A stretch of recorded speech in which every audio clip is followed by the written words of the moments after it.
श्री गणेशाय नमः। प्रिय दर्शकों, मैं आचार्य पंकज शास्त्री आप सभी का इस कार्यक्रम में, आपके पसंदीदा कार्यक्रम में हार्दिक स्वागत करता हूं, हार्दिक अभिनंदन करता हूं। प्रिय दर्शकों, कार्यक्रम को इतना स्नेह, इतना प्रेम देने के लिए आप सबका बहुत बहुत तहे दिल से धन्यवाद। और जितने बड़े बुजुर्ग मेरे देख रहे हैं, इस कार्यक्रम को इतना स्नेह दे रहे हैं, इतना आशीर्वाद दे रहे हैं, आपको मैं प्रणाम करता हूँ।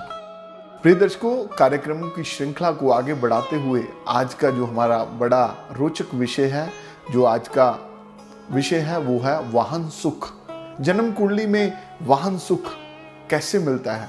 हर व्यक्ति के जीवन में एक मन में विचार होता है कि उसके पास अच्छा वाहन हो, अच्छा व्हीकल हो, ताकि वो अपने परिवार को उसमें लेकर के जाए, एक से दूसरे शहर घूमे, अपने घूमने फिरने का उसका जो मन में एक आशा होती है वो पूरी हो।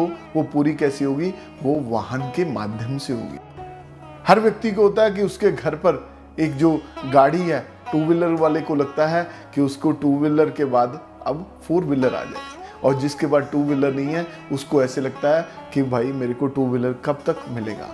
तो ये जो आज का कार्यक्रम है, तो ये वाहन सुख के ऊपर है। वाहन सुख कब मिलेगा आपको, ये चीजें मैं आपको बताऊंगा इस कार्यक्रम के माध्यम से।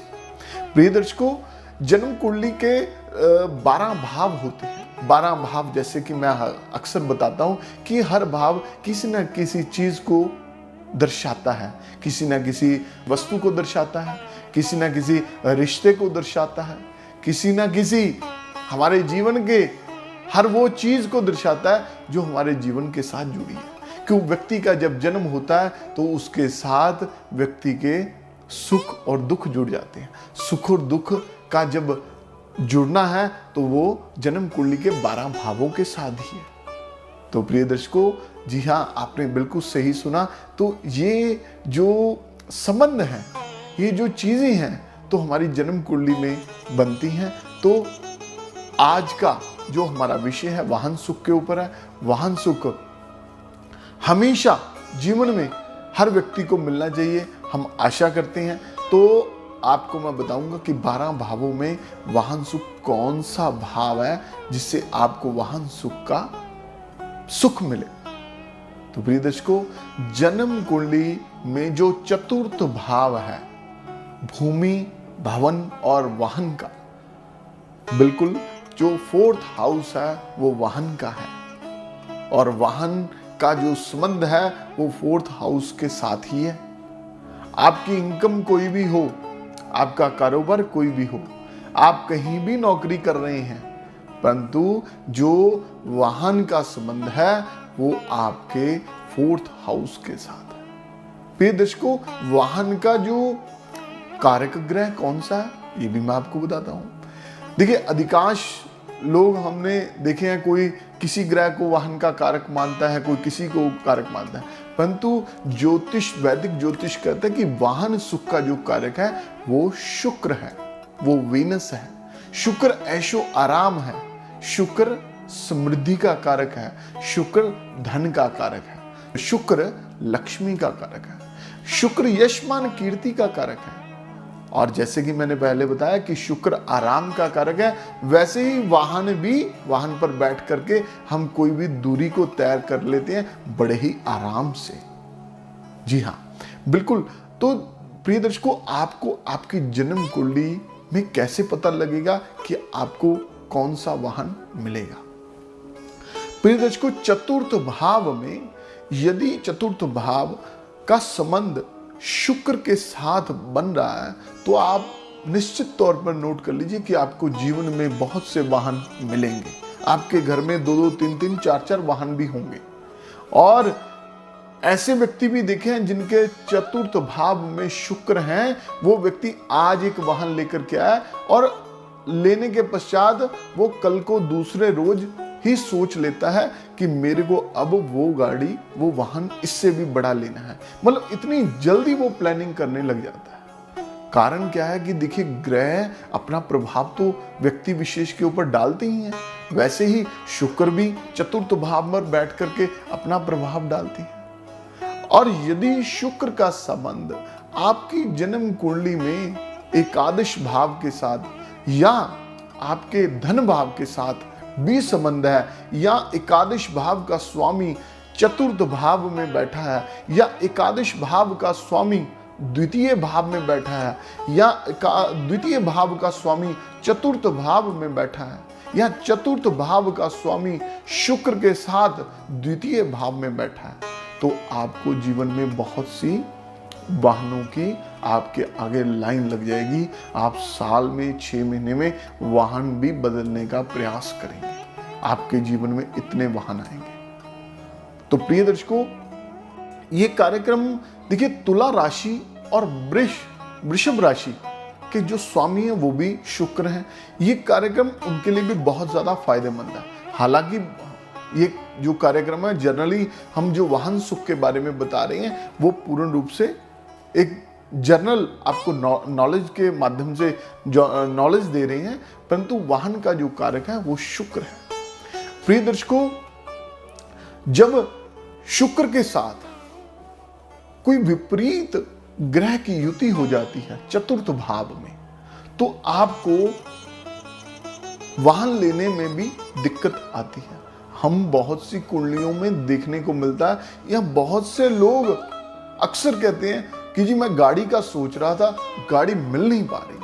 और दूसरा इसी के विपरीत एक व्यक्ति सोचता है, वो कल को गाड़ी भी ले आता है। तो ये क्या कारण है? जब चतुर्थ भाव आपका पीड़ित होगा, चतुर्थ भाव आपका जो शुक्र है, वाहन का कारक है, वो पीड़ित होगा, वो उसका जो संबंध है किन्हीं बुरे ग्रहों के साथ होगा, किन्हीं बुरे ग्रहों के साथ वो युति संबंध रखेगा, या उसके ऊपर दृष्टि पड़ेगी, तो आपको वाहन लेने में दिक्कत आएगी। तो ये जन्म कुंडली का एक राज है, वो समझना बहुत ज़्यादा जरूरी है। बहुत ज़्यादा इन चीज़ों में यदि आप वाहन लेना चाहते हैं तो आपको अपने जन्म कुंडली में जो चतुर्थ भाव है और साथ ही साथ शुक्र का जो संबंध है वो देखना पड़ेगा। शुक्र कैसा है आपकी जन्म कुंडली में? प्रिय दर्शकों, शुक्र केवल वाहन ही नहीं देता, शुक्र और भी बहुत चीजें देता है। वो मैं आपको अगले कार्यक्रम के माध्यम से भी बताऊंगा। शुक्र का क्या क्या चीजों के साथ शुक्र संबंध रखता है। एक ग्रह एक चीज के साथ, एक वस्तु के साथ नहीं संबंध रखता, एक ग्रह अनेक चीजों को दर्शाता है। ज्योतिष एक बहुत बड़ा सागर है, ज्योतिष एक बहुत बड़ा समुद्र है। इसका विश्लेषण करते करते कई जन्म भी निकल जाएंगे। मैं भी आपके जैसा एक सामान्य व्यक्ति हूं और एक ज्योतिष का विद्यार्थी हूं, और मेरा प्रयास रहता है कि जितना मैं अध्ययन करके आप तक जो भी जानकारी पहुंचाऊं वो बहुत ही सही जानकारी आप तक पहुंचाऊं। ऐसी कोई जानकारी नहीं है कि जो आप तक मैं पहुंचाऊं कि वो गलत चीज आप तक आए। तो ये एजुकेशन, ये जो विषय है बहुत ही ज्ञान वाला है, इसको थोड़ा सा समझने का प्रयास करें। तो जो भी मेरे भाई बंधु हैं वो जो वाहन लेना चाहते हैं, वो वाहन उनकी दिक्कत आ रही है, वो इस कार्यक्रम के माध्यम से अपनी जन्म कुंडली का एक बार विश्लेषण करवाएं। अपनी जन्म कुंडली का मेरे नीचे दिए नंबर के माध्यम से आप संपर्क करके मुझसे जुड़ सकते हैं। व्हाट्सएप के माध्यम से अपनी बर्थ डिटेल भेज सकते हैं, ताकि आपको मैं कोई ना कोई ऐसा उपाय बता दूं ताकि आपके वाहन सुख की, जो आप वाहन के बारे में सोच रहे हैं, वो आपका वाहन आपको जल्दी मिल जाए और आपको जीवन में तरक्की हो जाए। प्रिय दर्शकों, एक मैं टिप बता रहा हूं जिनका थोड़ा सा शुक्र से संबंधित, जिनको कोई दिक्कत है, कोई परेशानी है, क्यों कार्यक्रम ही हमारा शुक्र के ऊपर है, वाहन के ऊपर है।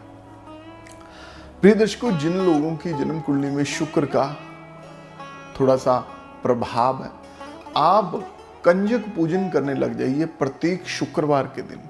किसी न किसी छोटी बच्ची को, किसी न किसी छोटी लड़की को कुछ ना कुछ अपने हाथ से मीठी वस्तु दान करने लग जाइए। आपको इससे थोड़ा सा इसका प्रभाव आपकी जन्म कुंडली में आपका सकारात्मक रहेगा, पॉजिटिव रहेगा, और आपको शुक्र से संबंधित जो फल हैं वो अच्छे मिलने लग जाएंगे। ये जो जर्नली मैंने एक ग्रह के ऊपर ही बताया, बाकी का जो विश्लेषण है आप भी समझते हैं कि पूरी जन्म कुंडली देख करके ही पता लगेगा कौन सी रेमेडीज, कौन सा उपाय आपके लिए स्टिक बैठता है। तो प्रिय दर्शकों, हमारा तो उद्देश्य, हमारा संकल्प है कि सरल उपायों के साथ करें जीवन का समाधान। उपाय वो जो आप आसानी से कर लें, उपाय वो जो आपके लिए फायदेमंद रहे, उपाय वो जो आपको हर दिन करने के पश्चात आपको अच्छा प्रभाव दे। तो प्रिय दर्शकों, आप अपना और अपने परिवार का ध्यान रखें। समय का अभाव होने के कारण आपके समक्ष कल को एक नए कार्यक्रम के माध्यम से एक नए विषय के साथ आऊँगा। धन्यवाद।